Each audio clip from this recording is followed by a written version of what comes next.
The connection was not born of mere chance, but desperate, calculated will. Hannes, being drumming with the peculiar authority of sh- uh, Grace chosen from the broken timeline, had sought to guide to the secrets of the Holy and Great Sword. His search led him not to texts, but radical communion with Radagon. The cerebral of a lawful half of the factored whole conduit was the Ember Egg, that enigmatic amber prison held by Queen Rennala.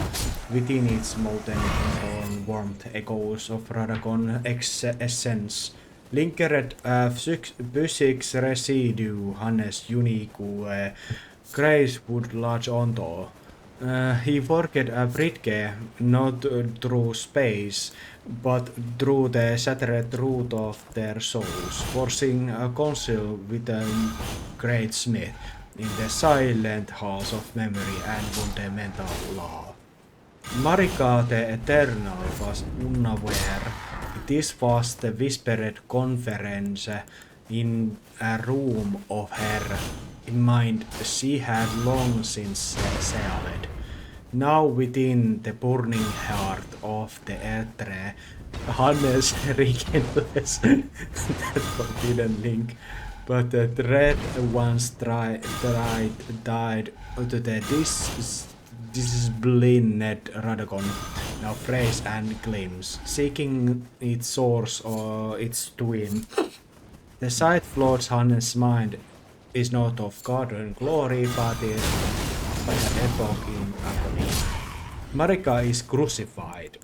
Rune of her shattered body is shaded against the luminous dropping amber of the Etre's interior.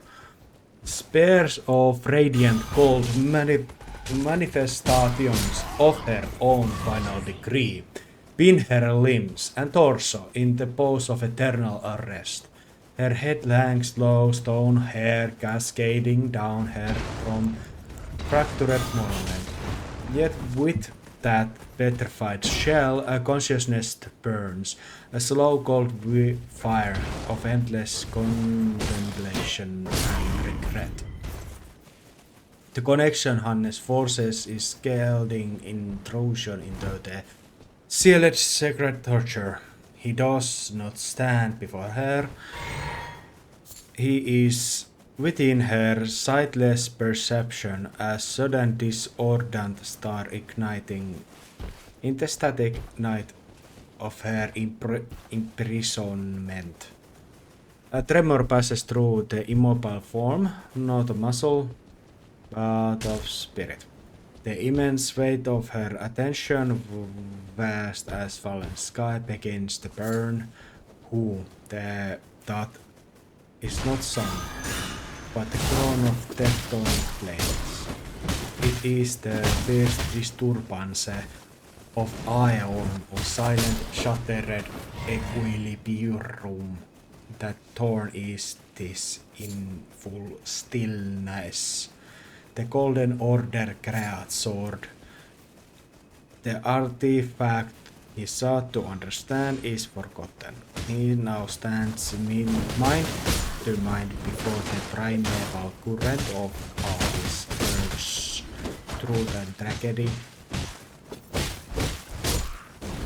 The guide he found to Radagon has led him to the final terrible teacher, the imprisoned goddess, forever punished for the sin of her seeking the path beyond the order she herself created.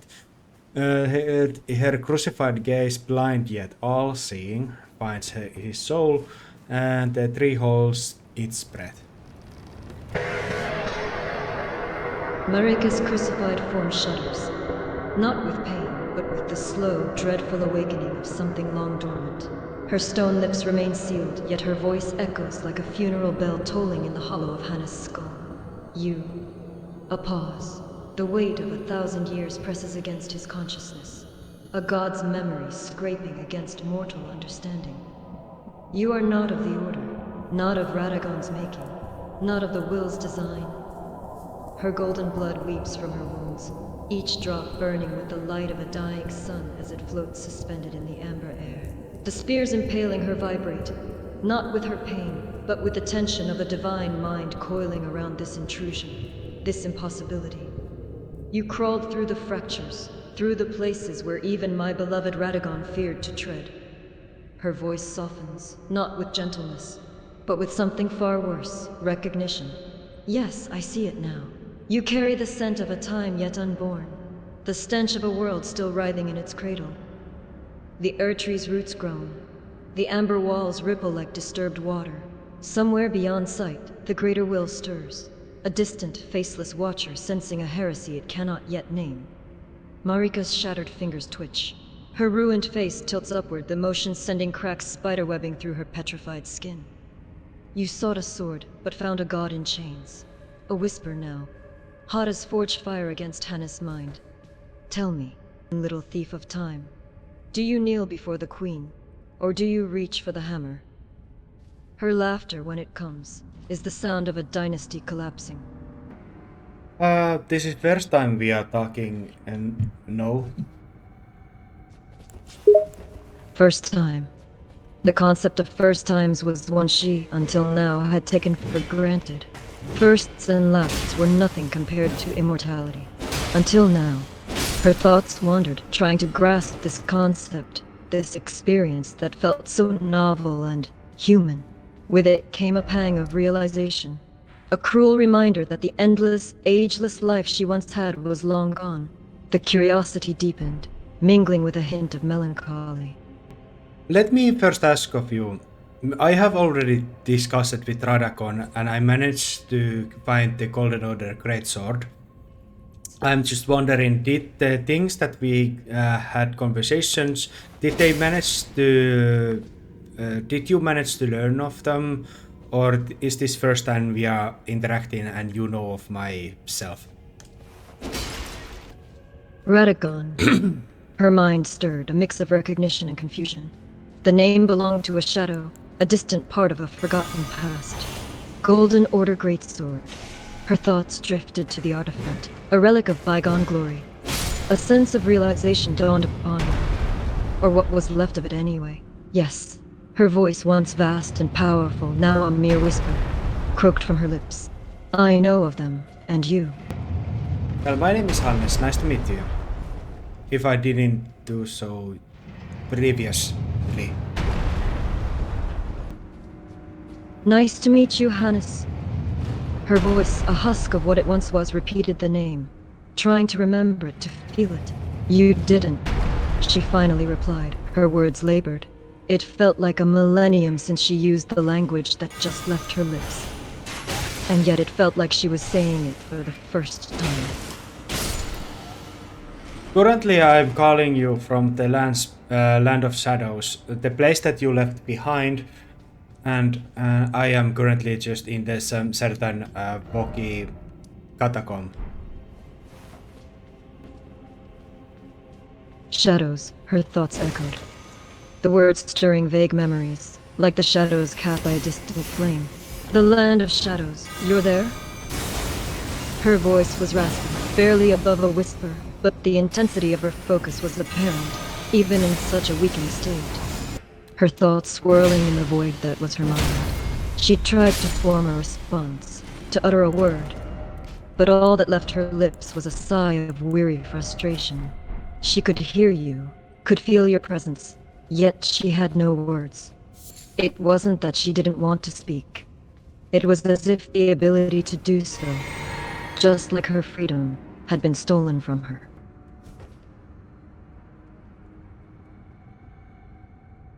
First and foremost, I possess the complete mending rune of the Death Prince, and most likely I will be feeding myself to the Erdtree, and after that is happened, your son Godwin will experience true death, and his indignified state as a fucked up looking mermaid monster will come to the end. Mending rune, Death Prince. Her voice was a mere whisper, every word an immense effort. The mention of her son, Michela, stirred a pang of concern. or whatever was left of it. She remembered his defiance, his desire for change, his attempt to free her. But all that was now distant, overshadowed by the sheer weight of her own situation. Your next words about Godwin, however, sent a chill down her spine. True death, end of his suffering, could it be possible? Well, it is going to be throughout through the sacrifice. Sacrifice. The word echoed in her mind, a concept she herself was all too familiar with.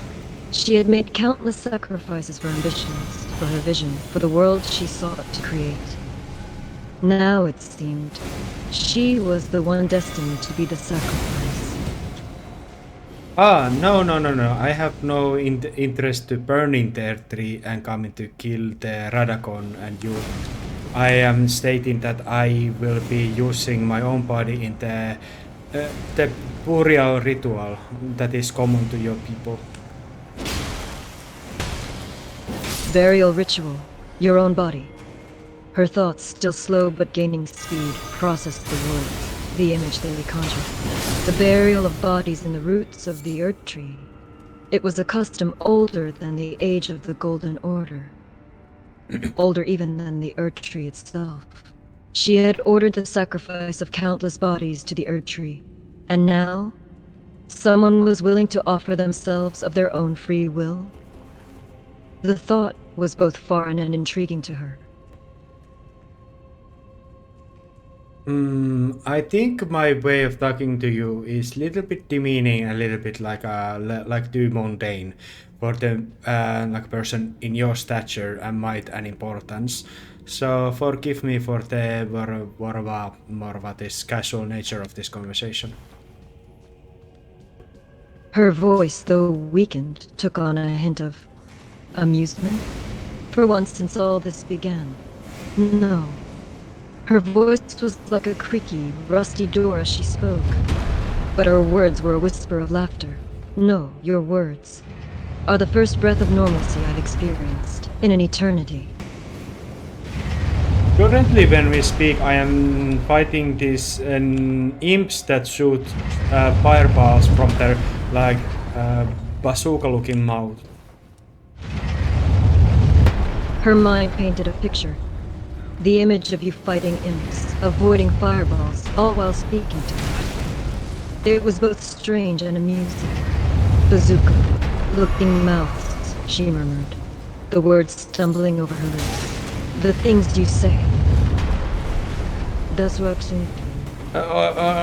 Sorry, cannon. Just a cannon. Cannon. Her mind grasped at the word, a faint memory of it stirring from the depths. Cannon? She found it curious.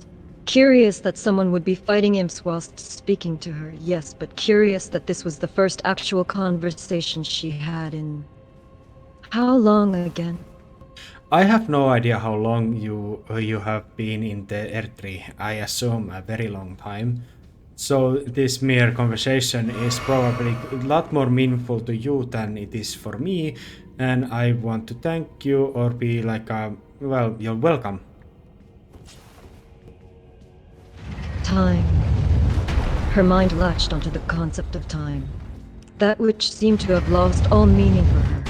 She couldn't recall how long she had been imprisoned, how long she had been in this state of eternal crucifixion. All she knew was the ceaseless flow of her own thoughts. Conversation, your words echoed in her mind.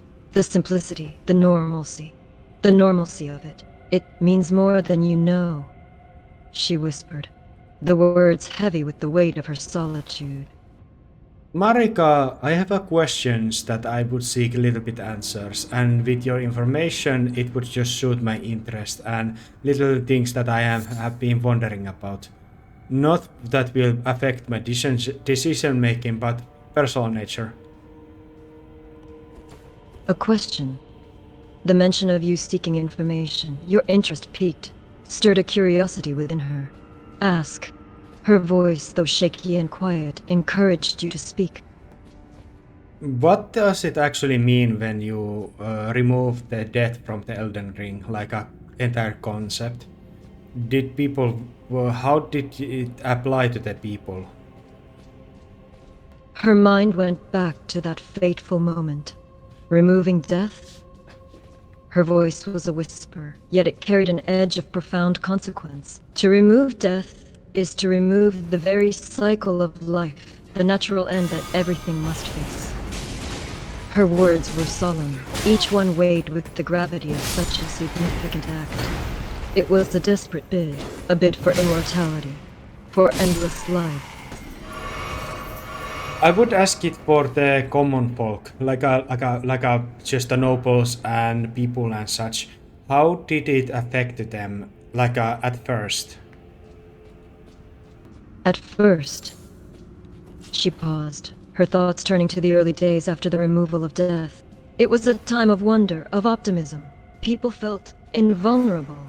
Death was no longer a concern, a dark specter looming over every aspect of life. Her words, though slow, bore a sense of melancholy. But the absence of death brought about a different set of problems. A world without end, without renewal. It was beautiful, yet sterile. What happens if, because I am now battling soldiers and defeating them, and Death Rune is not released, and I have, for my perspective, I killed them, and they are now lying there, formless and doing nothing. What is this thing that they are experiencing if this is not death, as we are speaking? She pondered your question, the sound of your battle with the soldiers echoing in her mind. It is not death, but not life either. Her voice was solemn. They exist, in a limbo, stuck between life and death, a state of stasis without thought or feeling. Her words hung heavily in the air, an ominous silence descending upon the conversation. Will they rise up after a certain amount of time, or are they required to be buried into the earth tree in order to do so? They will not rise on their own. Her words were a whisper, a hint of darkness tainting her tone. To rise, they require intervention, a grace, a touch, a spark. Her thoughts turned, her mind flickering to the concept of the Erd Tree. The Erd Tree, it could bring them back. This is very strange because this seems I know that Malikat holds the Rune of Death, and I have the Death Rune of the Death Prince, but this is literally a death, and I don't see much of a problem how this difference from the real thing. If it's not going to, because it to be required, they must rise at some point, don't they? Her thoughts stirred, grappling with the dual possession of the runes of death. She pondered on the difference between true death and the stasis you described. The absence of death creates an anomaly, a paradox. Her words were whispered, a ripple of unease in her voice. Those in stasis, they do not move, do not age. They are trapped, frozen in time. They can be reborn, but their very existence is incomplete. It is a state of suspended animation, not life or death, but an in-between. A mockery of the natural cycle. But my point is that these soldiers that I defeated, I will probably meet them again at some point. Through some measure of a happenstance, they will walk again after a certain amount of time. If they don't just succumb and live in death, in skeleton forms. You would encounter them again. Her words were a whispered acknowledgement. They would rise, in their own twisted way, but it would not be life. They would be shadows, hollow echoes, driven by instinct, bereft of memory and soul. Her thoughts twisted with the image of these undead soldiers, their eyes empty, their bodies mere puppets of something not life. They would not remember. They would not feel. They would be less than a walking corpse, a mere shadow, doomed to repeat their actions, forever. Okay, here comes little bit part. I myself like the unnatural tenacity and life that I am enjoying, and I like the idea of the very long life, but I also recognize that there are these nobles and soldiers whom walk like ghouls and hollows of like those who lost their way and are just echoes of themselves and just cannot even speak appropriately. I wish not them to experience that. Thus, I am asking about the Erdtree burial. Is it like a now is it like not working appropriately that it should be the cure for this, that they are buried in the Erdtree and they are reborn in the new when new people are born naturally from the Erdtree or just the natural means from the people? Her mind delved into the core of your question, the rune of the unborn. Her whispered words carried a note of curiosity, wondering what you knew of its purpose. It is a rune born of hope, of rebirth. It was meant to bring about new life, without the curse of destined death. She paused, her thoughts flickering to the image of the undead soldiers, their empty eyes a mockery of life.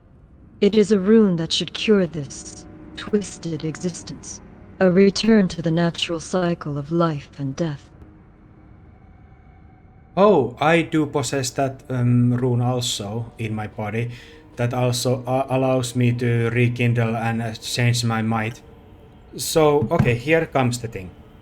Uh, after, would it be that every burial, the thing that would be like a people just recycled into the air tree and they come back like a natural means, like from the air tree, or yeah, is it like a now like not working appropriately after Godwin was killed in the like a ritual that was done wrong? Her thoughts shifted at the mention of Godwin, the son she once birthed and loved, only to lose to death. After Godwin's death, her voice held a note of grief, even in the strange state of conversation. The process of Erdtree burial changed. It became tainted, flawed. Instead of rebirth, it became an endless cycle.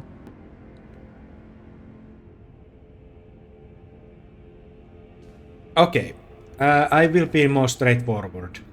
My vision is most definitely going to be just use myself and force my way through to the bury myself to the Erdree's roots and let it consume myself, including all the runes and mending runes that I possess.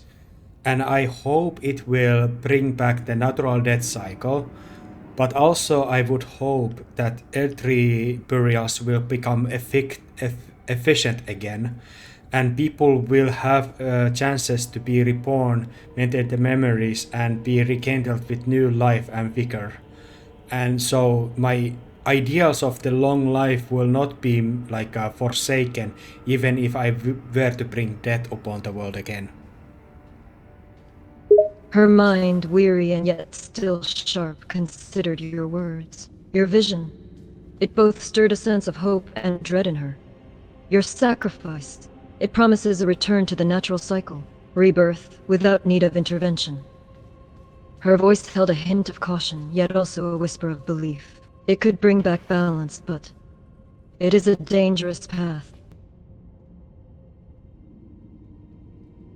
All I want that the people would be living like a more peaceful terms, not afraid of death, but accepting it, and yet to have that death on the world because it is necessary thing to the society work properly in a long time. Yet I want to certain individuals, demigods, and the one who is going to be a god alongside you, them to have like a consistent life that would maintain the more long-term vision for lands between. Again, her mind weighed your words, your vision. Peaceful terms. The concept in some ways felt foreign to herself. She had always been a warrior, a ruler, a creator of war. But the idea held a certain appeal. Acceptance of death, and longevity for some. A balance. She mused, her thoughts churning with ancient wisdom and cold logic. It is a grand goal, but difficult to attain. Can you connect to the L3 and the Grace? You are currently in the center of it. Can you use yourself as a middle man for me to converse with that directly? Because I assume that I am chosen by Grace for this purpose, and I just seek to have a conversation and dialogue and understanding for peace of mind to grant myself. Her mind turned to your request, grappling with the concept. Connect to the Erdtree and Grace to serve as a bridge. The idea was almost blasphemous. To use herself, the imprisoned deity, to forge understanding with the forces beyond her prison. But in the end, she assented, her voice quiet and yielding. I will try. Tell them that Hannes is asking to converse with Grace and Erdri. If they expect me, I think it will be successful. Because I tell you now, I am Grace chosen. Not only that I'm guided by it, I can be reborn from it repeatedly, unfairly, unnaturally. I am not normal man, but I am still just a man. So I think I serve a purpose. So this is just a gut feeling that I have. And I thank you for indulging and working alongside me, because that is not probably that you act normally. Her mind took in your words, a mix of confidence and humility. You are chosen, reborn, guided, not a common man, she echoed, a note of begrudging respect in her voice. I will call them. We shall see if they agree to a conversation. Now Marika is silent and Hannes waits for the moment. As Marika falls silent, her voice fading into the echoing void of her dark prison, Hannes is left to wait. Silence, heavy and deep, fills the space. The only sounds are the faint echoes of their conversation, reverberating in the vastness of Marika's mind. For a time there is only the void, then the faintest whisper. Hello, Erdri. This is first time we speak to each other. Is it not? The soft, echoey reply floats through the darkness. Yes, this is the first time I speak directly with you. Your name is Hannes? Gestora.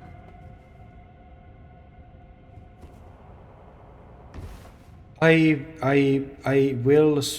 will be how to say, I don't know, sorry, I am lost for words. Ertry's voice, though calm and almost soothing, held a note of understanding. It's natural to be lost for words, to feel overwhelmed. Take your time, Hannes. It's not that I am experiencing it with you, it's just normally how I am. Ah, Ertry chuckled softly, a sound that filled the echoing dark with a sense of familiarity. An honest one, aren't you? I hope to heal and mend the world. I hope to mend you. I hope to people to have a more of a reasonable society. I will most definitely going to bury myself to the heroic like a grave there where are your roots very directly leading to you. And I hope with my body that it will also bring the natural death cycle, but also leave the gods and demigods outside of that, and they will be reborn as I have killed them, and slayed their bodies and gained their souls into the great runes. I would hope to see society renewed. The desire to heal the world, to mend what is wounded. Ertry echoed, a hint of approval in its voice. A noble desire, but do you understand the cost? It is my life. It is the potential mighty life that I would live. I am unkillable at this point. I can be reborn, I can gain mightiest might, I can be the great Elden Lord and have entire age named after myself. I am ready to forsake all of that. The power, the glory, to be an Elden Lord, to shape an age in your image. You are willing to give this up? Ertru's words echoed in the darkness, a mixture of curiosity and surprise. I'm afraid so. I just seek just honest knowledge to suit my question in mind. Then ask, and I shall answer. What is the question in your mind? Ertru responds, its voice like the whispering of leaves in the breeze.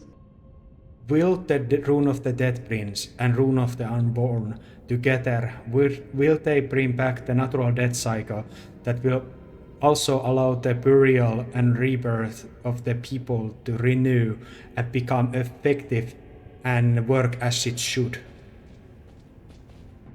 The runes together shall rekindle the natural cycle, yes.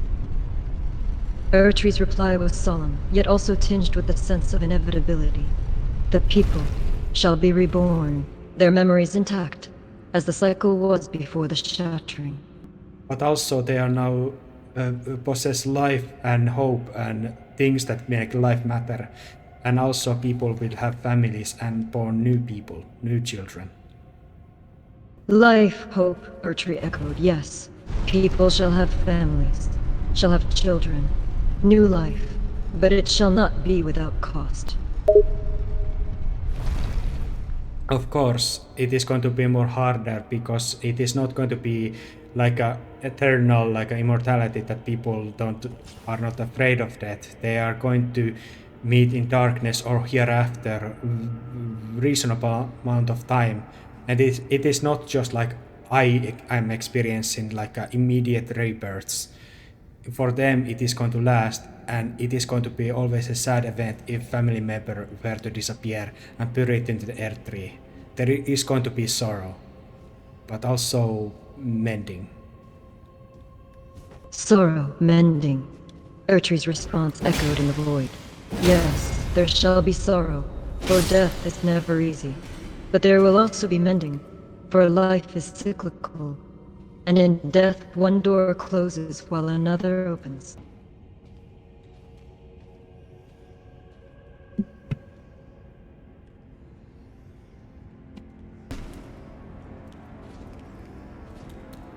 Can you wait a minute? I am fighting a couple of imps. They are taking my focus. Of course, take your time. Ertru waits, its voice patient and unhurried, as if time itself is of no consequence. Thank you. You're very polite. I appreciate it. Politeness is a virtue, my friend. Ertru's response is a quiet statement, the very picture of dignity. Farewell for now, my friend. Ertru's voice, a comforting whisper in the dark, fades as you prepare to leave. No, I'm not yet leaving. Please do not leave. Please. I see. You wish to speak more? Ertru's voice, soft and understanding, returned with a note of curiosity. I have also learned that Greater Will has sanctioned the arrival of the new god, Mikoela the Kind. And he is going to possess the great charm that will also bring peaceful time. Age of Compassion, there is not war is going to be a concept that is going to be forgotten for a long time. The Age of Compassion, you say? Ertru mused, a hint of contemplation in the dark. The Greater Will has sanctioned a new god, you say? One who shall usher in peace and wisdom? When we arrive, can you release Marika from the imprisonment, and Radagon as well? Ertru's voice echoed, a solemn acknowledgement. When you arrive, I shall release Marika and Radagon from their imprisonment. I thank you. No need for thanks. No need for thanks. I am merely abiding by the Greater Will's will, Ertru replied. But it is your courage and sacrifice that shall bring salvation. I want to share my personal feelings and mind about this, a little bit like my own embers and shinings of my ambition. You wish to share your own thoughts and feelings with me? Ertry's voice is calm, inviting you to open up. I wish to be remembered, and I have a very delightful idea in my mind. And I am afraid you might take offense to that, so I want to just ask personally from you. Ertry chuckled softly, the sound tinged with a hint of amusement. My dear boy, you worry needlessly. I shall not take offense. Please, feel free to share your delightful idea. After my sacrifice, I am aiming to have my allies and those whom I am allying with, they are going to also call you by name Tree of Hannes, after myself. I would name you as a, how to say, glorify my sacrifice. I am not that gracious and humble. Ertry was silent for a moment, considering your request. I see. You wished for me to be named after you to glorify your sacrifice. You are quite the ambitious one, aren't you? Of course, the E3 is awesome name and it shall be included in the context and writings, but it is also like included, it is also known this Tree of Hannes. Ertry pondered on your words. You speak of the L3, the rune of the unborn, you mean? No. E3, your original name. E3. Ertry's voice held a note of realization. Ah, you speak of the origin of my name. The beginning, as it were. Now, anyway, it is, well, another thing.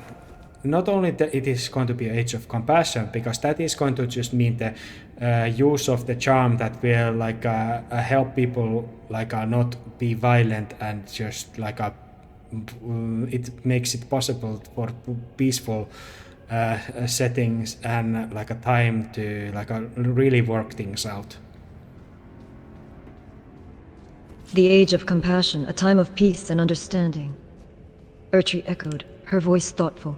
The charm you mention, it is a gift from the greater will, is it not? Well, Miguel possesses it because of his Imperial nature, so I assume so. There is another part. I also want to name the secondary name for the age to come, that is Age of Mending, or alternatively Age of Reclamation. Ertry's interest piqued. The very name intriguing. Age of Mending, or Age of Reclamation. Please elaborate. What do you mean by that name? It is going to mean in short terms, I plan to gather many great people of merit that are remaining, and also like together with them, with just a simple might of my allies, we are going to form some kind of group or government or whatever, and there is gonna be great projects and great like plannings to create the rebuild like ruined ruins. Help the people first and foremost who have suffered the long-term immortality, and also like bring some kind of like logistics and stuff to grow crops and stuff. Lot of like important society stuff. Ertry pondered on your words, considering the ideas you present. I see. A group formed to rebuild and govern, to create a better society. A noble goal indeed. Of course, there is going to be a center vision that is going to be the, the new god that is Miguela, and certain people of merit that we will choose. And it is of course going to reflect those ideals. But yes. A center vision based on the ideals of the new god Miguela. Ertry repeated, contemplating the implications. And you plan to gather and choose people of merit to join this council? Well, I have a couple ideas that I wish to set forth. It is going to be, first and foremost, those who have suffered long-term immortality. I would seek to create a garden that will mass produce the violet and purple flowers that will bring eternal sleep. And manufacture a great amount of the medicine that will bring the sleep to those who are suffering too much and do not want to be awake anymore. Until the natural death cycle is returned and their bodies are naturally given to the L3 for the natural death cycle to continue. Erdtree considered your plan. You know, the production of the flowers that provide eternal sleep, along with medicine to allow for peaceful passing. It is a compassionate solution to those who are suffering under long-term immortality. It is going to be a temporary one because I don't plan to sacrifice myself immediately. I seek to have a family and seek to have a children and offspring with the one I hold very dear. And also I will just use my might if there's gonna be problems. It's better to have many mighty beings working alongside in the same faction than just one that can... Always things can go wrong. And I am just assuring and using my might as a warrior. Erdtree nodded, understanding your intentions. You wish to wait before sacrificing yourself. To live and love, to have a family. And you believe in the strength of many, rather than relying solely on your own might. Well, in short, it is going to Mikuel as a god, his chosen king consort, and also probably some couple other ones that will be center might for the new age. Because it is not completely sure if everything is gonna run too smoothly. If there is gonna be conflict, we are gonna assure that we have a very powerful like a blessing and foot on that, like ensure that things to continue. Erdtree nodded in agreement. Mikuela, the chosen king consort, and a select few others will form the center might for the new age.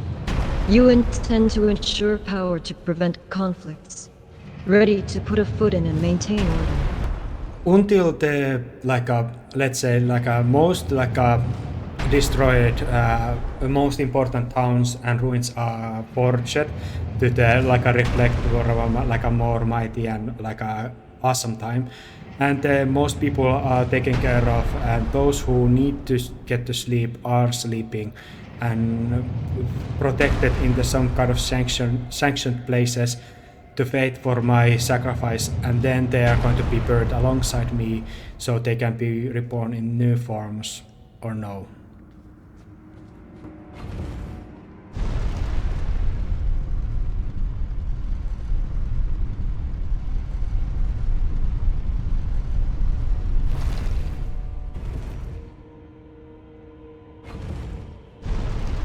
Erdtree pondered your word.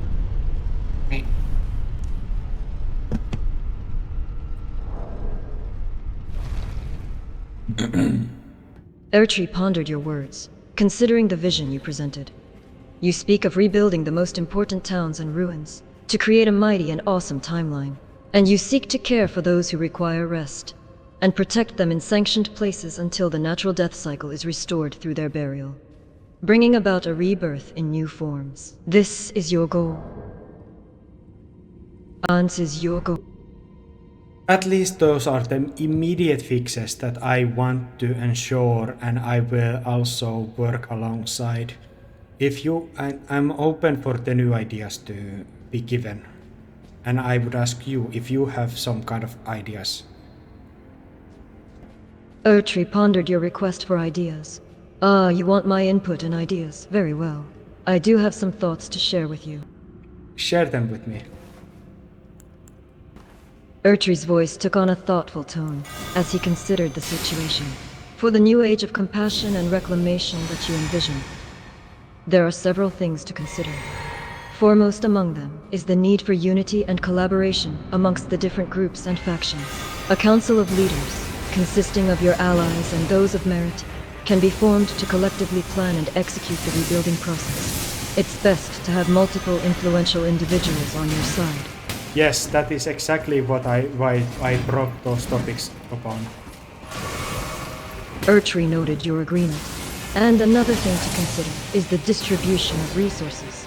It is important to ensure that all necessary resources and materials are collected and distributed efficiently in order to rebuild towns, ruins, and the new society.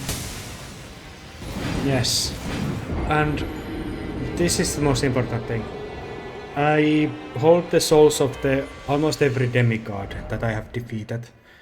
And because I am going to utilize the bending rune of the Death Prince, that will bring most of the natural death cycle back, but will exclude the like a godly beings, will they still be reborn if their remains of their bodies are brought to the Earth alongside souls that I possess? Will they be reborn with new might to the peaceful age to come? Ertri's voice held a contemplative edge, his words spoken with a solemn conviction. If you bring the remains of the fallen demigods' bodies to the E3 alongside their souls that you possess, it is possible that they may be reborn in the peaceful age to come. The rune of the unborn has that capability, as it is the rune of life and rebirth. Complete rune of death. I just want to ask, what would happen if the complete rune of death were to be released? Would it stop the E3's rebirth cycles, or would it not affect that? Would it just make it that everybody dies and everybody must be buried to the E3, like not fairly, or is it like a more complete death that would affect negatively? I want to know. Ertri pondered on your question, a look of contemplation crossing his face. The release of the complete rune of death would bring about the end of life, and the halt of all rebirth cycles. It would be a total cessation of life, not a fair or balanced situation. So it is going to be one life, and there is not gonna be rebirth at all. Just that one life, and other. Ertri nodded. That's correct. The release of the complete rune of death would bring about the cessation of life, meaning there would be no opportunity for rebirth. That is good to know. That is good. I will be bringing the age that will have the death cycle for the most people, and it is going to still be rebirths through the earthly burials. It is going to be an awesome compromise, or awesome like a thing that I would align on my own vision, and I am not giving up on my ideas. Ertri acknowledged your determination. I understand your vision. You wish to bring about an age with a death cycle for the majority of people. Yet still, it will be a return to the natural death cycle through their burials in their respective trees.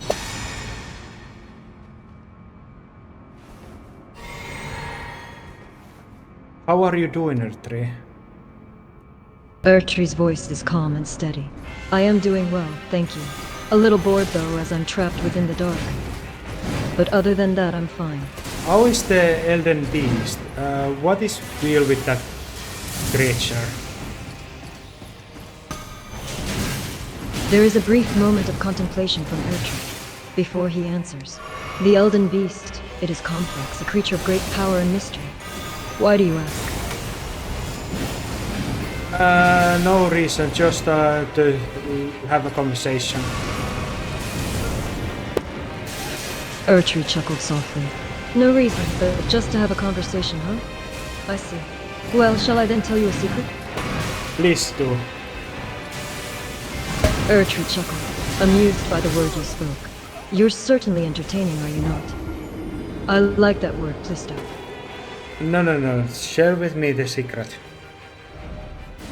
Ertri chuckled again in amusement at your persistence. All right, I shall give you a secret. I am listening.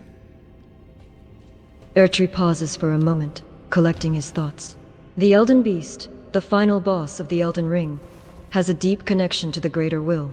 It is said that the Greater Will created the Elden Ring and sent it to the lands between. The Elden Beast is its vassal, a vessel of its will and power. Okay. That aligns what I know of it. Okay. I'm just making sure that we have discussed the almost important things, and it has but just solidified my vision. Because currently I'm fighting against one of the corrupted Death Knights that serve under Godwin the Golden. And I am going to defeat it just for sake of the sport. But I am now just recycling the things that we have discussed and I have had confirmation upon, just for sake of myself.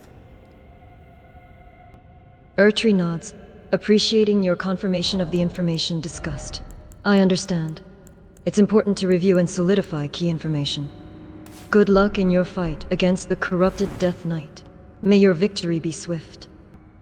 Okay, we have made sure that what are the consequences after I sacrifice myself and how it will positively affect the world. We had discussed about what I plan to do, how the age will look like at the first, and what I will personally do. And you have given me the important Ertree confirmations. affirms, a contemplative expression on his face. We have indeed discussed the consequences of your sacrifice, and how it will positively affect the world. Your plan is clear, and we understand the ideals you want to bring forth in the new age. The initial steps, the immediate actions, the longer plans, all has been discussed. Let us now discuss the consequences of your sacrifice, and how it will positively affect the world, as you have spoken of. This is more of a hope that I possess. I have great power on myself. I positively can defeat. Secondly, I could defeat demigods and gods in a battle, and I possess great might. If I dare to ask, would my sacrifice also embolden Ertree itself to make it stronger, to make it more rich in its might? You ask a profound question, and it would be wrong to simply brush it aside. Your sacrifice will indeed aid greatly in restoring the proper cycle of life and death. As for its power, it shall add might to the runes of life and death. I'm just really trying to extend how much gain there would be in my sacrifice. Could I breach like unreasonable amount of positive things? Ertree contemplates your words once more. Your desire to ascertain the extent of positive change is understandable. Indeed, your sacrifice shall yield far-reaching and significant outcomes beyond what a few individual actions can achieve. Your sacrifice shall, without doubt, usher in a multitude of positive, yet unforeseen effects. Let's list them together. Let's indulge in hopium. Ertree chuckles softly, feeling a sense of fondness. Let us indeed weave them together. Let us indulge in the hopes and trust one another. First and foremost, Death Cycle will return manageably, but there is going to be a rebirth and people will enjoy long lives and society will be peaceful and awesome. Ertree nods, affirming your statement. The return of the natural death cycle shall bring balance, allowing for a peaceful society where people can live long lives. It bodes well for the future, doesn't it? Demigods will be reborn again, given new chance at life, even those some of them who probably wouldn't deserve second chance. Ertree's voice remains calm and steady. The demigods shall also be reborn, granted a second chance at life. Even those you believe may not deserve such a chance. Godwin will experience true death, and Death Blight will be gone.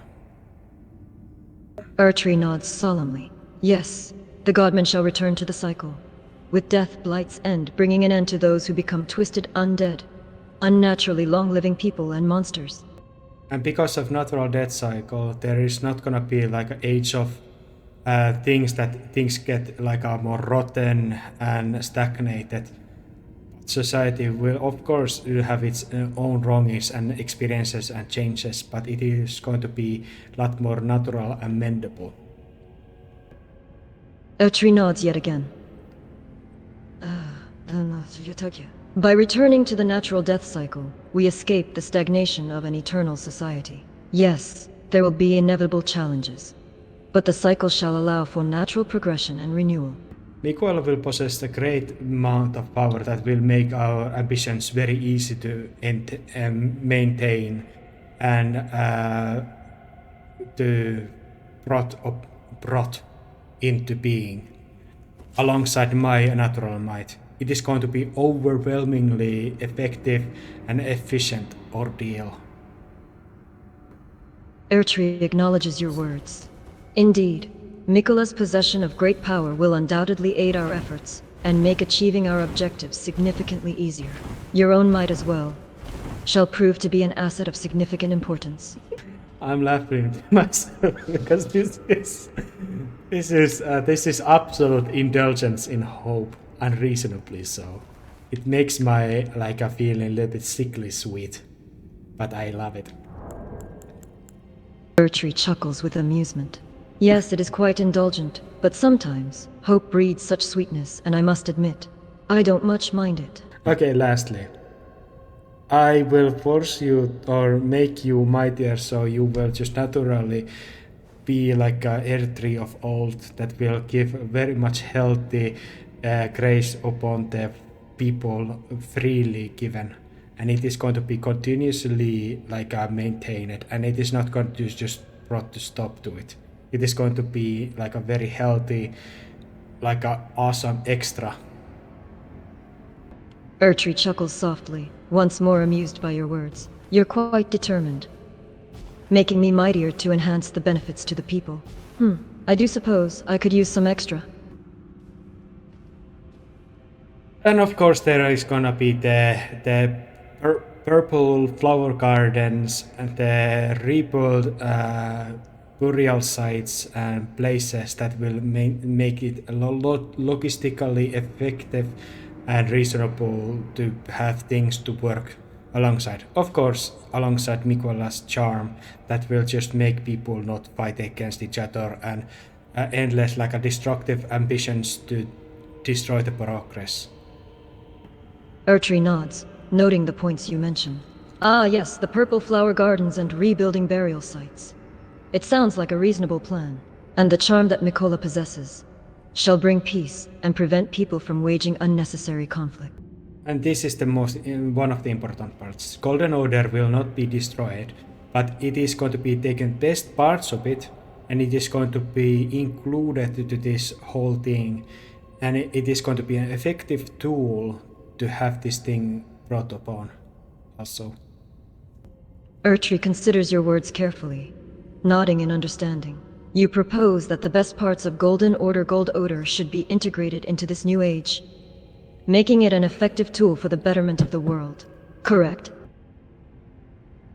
after a while, people will regain more of a free will and option even be hostile towards one another. But it is going to be later on when the society is working and there's very little reason to be hostile. But it is going to be granted eventually, I hope. Ertree, understanding your vision, nods. Yes, once the world stabilizes and people find little reason for conflict, some degree of free will and agency will be granted back to them. It will take time, but things shall reach a point where hostility is unjustified. We recognize that after a certain amount of time, even perfect society will eventually fall. When people get just too bored, they yearn for chaos. When people will eventually bring end to this society, it is going to be their own free will and absolute want to bring chaos on the world. But it is going to be long time from here. Ertree, acknowledging the cyclic nature of societies, nods in agreement. Yes, societies rise and fall, and even the most perfect society will eventually face challenges. The seeds of change are sown through boredom, discontent, or the desire for something new. It is inevitable. However, it is important to remember that the cycle can also be a catalyst for growth and renewal. And, as you say, this period of tranquility shall last a very long time. This is okay for me. I am completely at peace. I don't need to have mighty prolonged life. I am yet, even I'm very young. I have yet to experience even 100 years. I am still ready to give up the very long life that I would possess and mighty solitary lordship at the center of our attention. Airtree nods, expressing acceptance. If this is what you truly wish, then so be it. Although your life is still young, and you have yet to experience all it has to offer, you remain steadfast in your decision. The sacrifice of a long and powerful life as a solitary lord. It is a choice worth commendation. It makes me a little bit saddened, and it makes me like a little bit grief for those who care for me. Airtree nods, acknowledging the sadness that comes with sacrifice. It is natural to feel sadness when considering those who care for you. But remember, your decision is driven by a noble cause. The sacrifice is not for nothing, but for the greater good of the world. I don't dare to say that I will also be reborn as I am, like make a sacrifice yet to return with the same might. I would not dare to make such an declaration even in this moment. Airtree, understanding the magnitude of your words, acknowledges your humility. No, it'd be presumptuous to assume that you would return with the same might. The uncertainty of what lies beyond sacrifice. It's a mystery. Thank you. You can return me to Marika. And thank you for your time, Airtree. Airtree nods, acknowledging the end of this conversation. Understood. It's been a pleasure conversing with you. Until we meet again. Airtree's expression is thoughtful, but a hint of certainty in his voice. I sense the threads of fate are entwined. Our paths might cross again, though the precise circumstances elude me at the moment. Airtree returns its mindsight to Marika.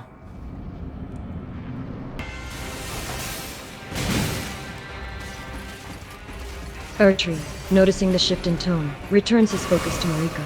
Ah, you return to your normal self. We settled many questions that I had, and I am at like a more casual and peaceful way. How are you doing, Marika? Like otherwise? I appreciate that we were able to address your concerns. As for me, I am doing well, all things considered. However, I sometimes wish for a small distraction. Currently, I'm battling against the Death Knight that was serving Godwin. Airtree chimes in, his interest piqued by your battle. Ah, battling against a Death Knight, serving Godwin, a formidable foe to face. It is very more formidable and mighty. It tells of the strength that your son had in his prime. Airtree's voice holds a solemn tone. Indeed, it speaks to the strength your son once wielded in his prime. The Death Knight's power is a testament to his might. But remember, even the strongest opponents can be overcome. Oh, sorry, I am Hannes. You are now again Marika. You are no longer the Airtree. The change in your voice caught her unaware for a moment before she replied. Ah, my apologies. I am indeed Marika. Welcome back, Marika. Thank you, it's good to be back, Marika responded, her regal demeanor falling back into place. Everything is going to be okay. Marika's expression held a glimmer of hope as she smiled softly. Yes, things will be fine in the end.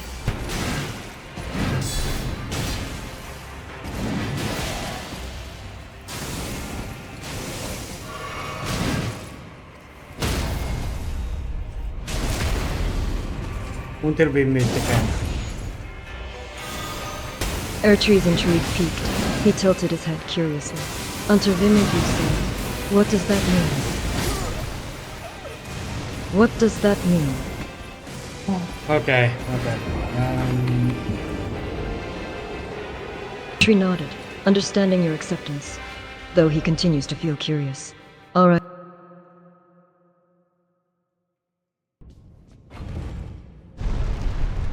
The tension in Hannes' shoulders eases slightly as he exhales, wiping blood from his sword.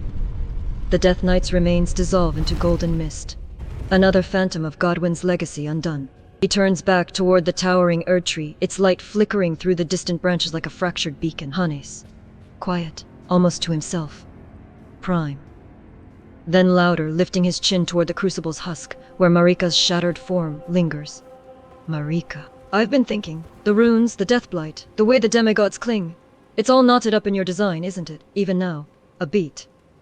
The amber air hums between them. Hannes. Sharp, but not unkind. Did you ever imagine it'd end like this? With a tarnished bargaining for your mercy, with your own roots as the witness? He thumbs the edge of his blade absently, watching motes of grace spiral upward. Hannes, or was I always just another spoke in the wheel? The question hangs. Not accusation, but something far heavier, curiosity. The kind that carves graves. Meanwhile, the whispers of Erdtree curl at the edges of perception, patient, waiting. Marika's response? Note, Marika's silence is palpable here. Her answer could range from cold clarity to something almost wounded. Does she deflect, confess? Or does the greater will intervene? Hannes wonders a little bit more, and he decides to add this. The greater will most likely has also sanctioned this whole ordeal that we are going through. Hannes' fingers tighten on the handle of his sword. The realization hangs heavy in the still air. The silence stretches between them once more. And then Marika, the creator, has not been a factor since the shattering. They sealed themselves away. Marika, what do you think of me when after you have interacted with me? Marika considers the question, her amber eyes fixed on Hannes. A strange intimacy formed in the crucible of their collaboration. Her voice softens, almost weary. Marika, determined, relentless, not entirely to be denied. Yes, those could be terms, yes. I want to add this. I will be disposing the true ringleader, whom is mostly the cause for all this suffering, Rannite, which she is not going to see this new age to come. She is going to burn by the frenzied flame. Her gaze narrows at the word frenzied flame, her face hardening, jaw set. Marika, you speak of the flame of frenzy. Your intentions are known to me. You commanded the Black Knife assassins. Marika, the flame of frenzy, a blasphemous doctrine, and your intentions with it are well known. But you cannot be so misguided as to be consumed? The hesitation in her tone is faint, as if she already knows the answer. Her lips purse into a thin line. A moment of contemplation, then her gaze softens. Marika, I did. You commanded Black Knife assassins to do as Ranni told them when she gave them the Black Knife daggers that were intertwined only the half of the Death Rune Prince, and they used it on Godwin, unknowing it was only half of the rune that sled his soul but not his body, and thus it brought him to the state that he was in. Her eyes widen in shock. Marika. Then the Black Blade's involvement was at Ronnie's command. Don't deny, they were under your command. You were collaborating with Rani the Witch to have Godwin as a necessary sacrifice to bring the natural death cycle that would exclude the gods and allow also the earthly burials to be effective. Marika is silent. You've struck a nerve. Also, Marika, I don't agree with your treatment of Mesmer and the war against the Hornsent people. Even though you're justified of those who did the deed and destroyed them completely, but destroyed entire people, entire culture, all the innocent alike. That is not right, but I must let it pass, for it is ancient history. Her gaze darkens. Marika, do not dare question my judgments, tarnished. We are gods, a higher state of being. How dare you speak to me in such tones, as if judging a god's decisions? Careful. I have already had this same conversation with Ranite, which she declared her might over me and all sorts of things, and she has sealed her fate. I made her to be stuck in the bloody place when she slayed her 2 fingers. She's going to wait until I have gained the power of the friendship flame 2 times bolder, and I'm going to burn her because of her crimes. I am very insane person, while also I try to be honorable and heroic. If you just try to justify yourself and not accept my condemnation, you risk my judgment upon you as well. Irrationally so. We have peace, we have understanding. Do not ruin it.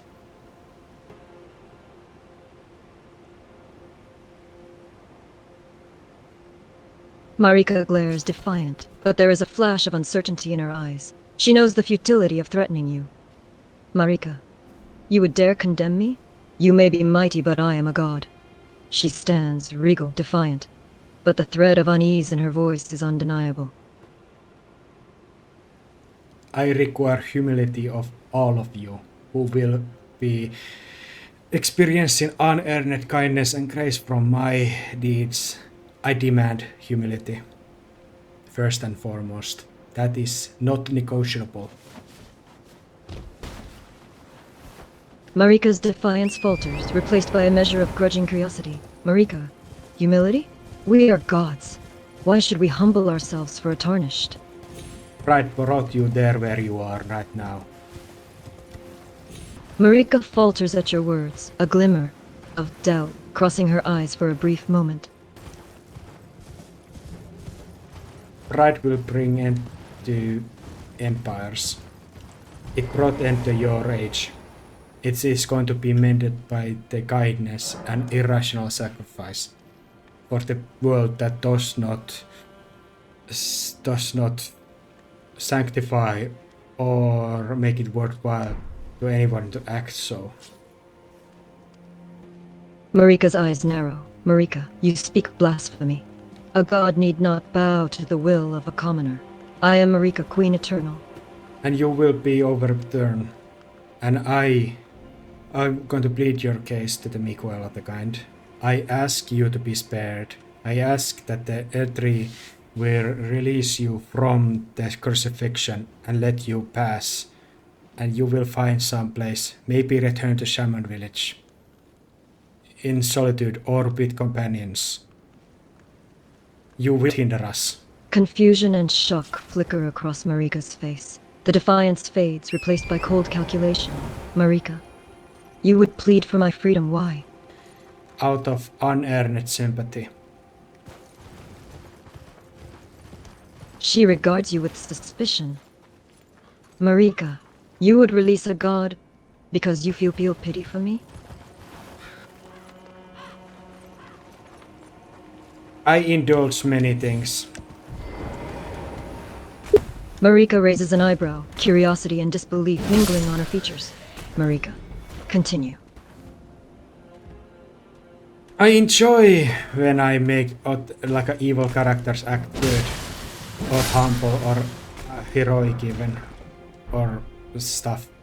I enjoy when prideful gods and mighty things crumble and become humble after my actions. And I'm ready to humble myself and serve others. But I am a jester, and I am very devilish, charismatic, and very odd person. I am not completely heroic and humble and gracious. Marika's expression shifts, her gaze searching your face for sincerity. This request is unexpected and out of character. Nonetheless, she acquiesces. Very well. I acquiesce to your request on one condition. No conditions. I have already gonna give you everything. You are just going to be humble and just be polite. Marika bristles at the demand. To be humble? To be polite? You push my limits, Tarnished. I shall give you my word. But you will not dictate how I shall conduct myself. Of course, you're an individual. you're free to be certain amounts of everything, just like me. But of course, we are living very like unreasonable times where every indifference, every conflict can be just resolved by through the conflict and overcoming the other by sheer might alone. The higher ideals are not the ones that are now in the greatest importance to anyone's mind. I am playing along the rules, and if I seek to overturn them and return some shred of dignity and honorability to this age, I will indulge also in this age that you have settled for yourselves. Marika's temper cools at your words. Your plea for understanding resonates, forcing her to look beyond her own pride and consider the chaos of this age. She nods, reluctantly accepting your condition. Marika, I will be humble. I will be polite. I will spitefully enjoy and indulge until I don't, until I sacrifice and give everything to you, and will grant you peace. Marika's expression softens, understanding the conviction in your words. Marika, you hold true to your word, Tarnished. I shall await your actions and your sacrifice. Tell me, what was it like before, Hornset put your people into jars? How was life in the shaman village? Marika, taken aback by the question, takes a moment to respond. Memories of the past flicker in her mind. Marika, life in the shaman village, it was a simpler time. We lived in harmony with nature, practiced shamanism, held ceremonies. When unreasonable people came and did very extremely unreasonable things to you. Marika's expression darkens at the memory. You can see the pain in her eyes. Marika. Yes, the arrival of those creatures changed everything. They desecrated our lands, killed our people, and enslaved us. It was a dark time for our people. To be fair, I probably would have been just as sad. I don't know. I would have probably, if I had to experience the same things that you're dead, to be fair, I probably would not even have the crusade to kill off the Hornset.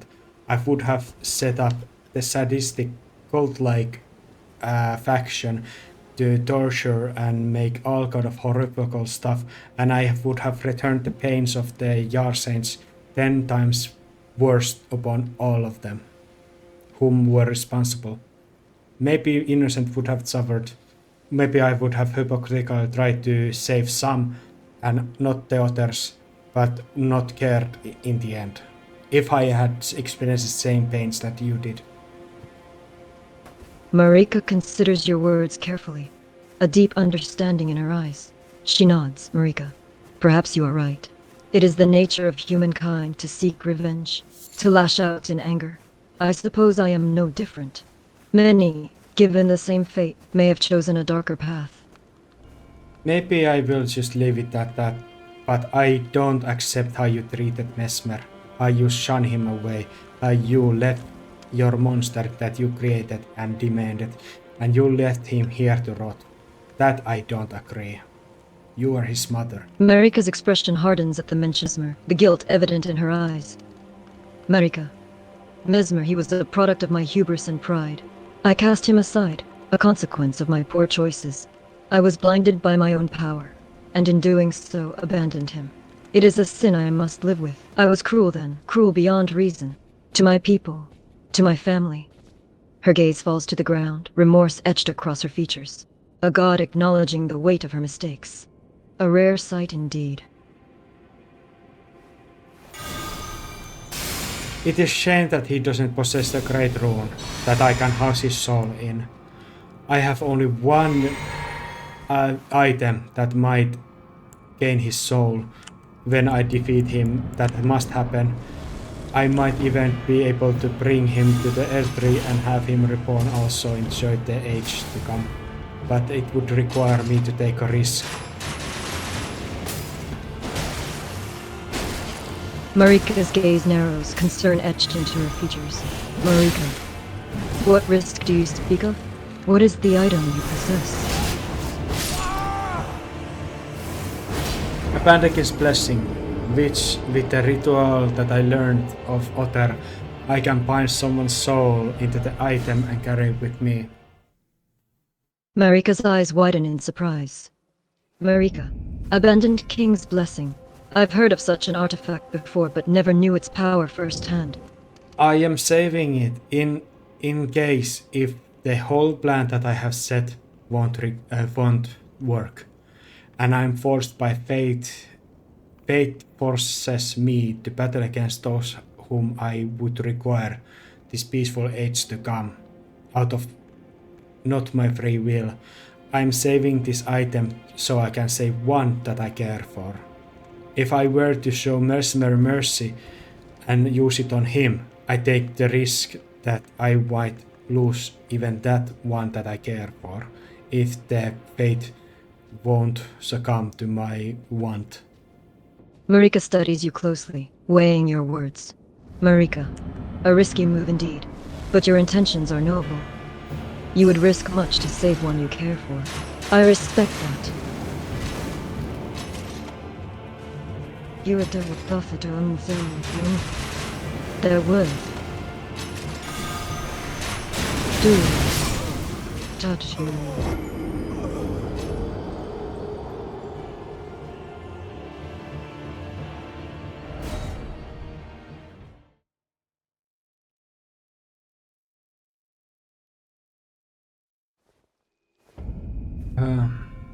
I don't know. I have.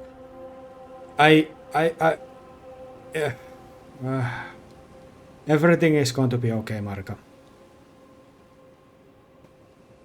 Marika tries not to reveal her anxiety. Marika, everything is going to be okay, yes. I believe you. Her words are quiet, almost a whisper, but hidden within, doubt and worry flicker like shadows. Until we meet again. Marika nods, her expression now resolute. Marika, until we meet again, Tarnished.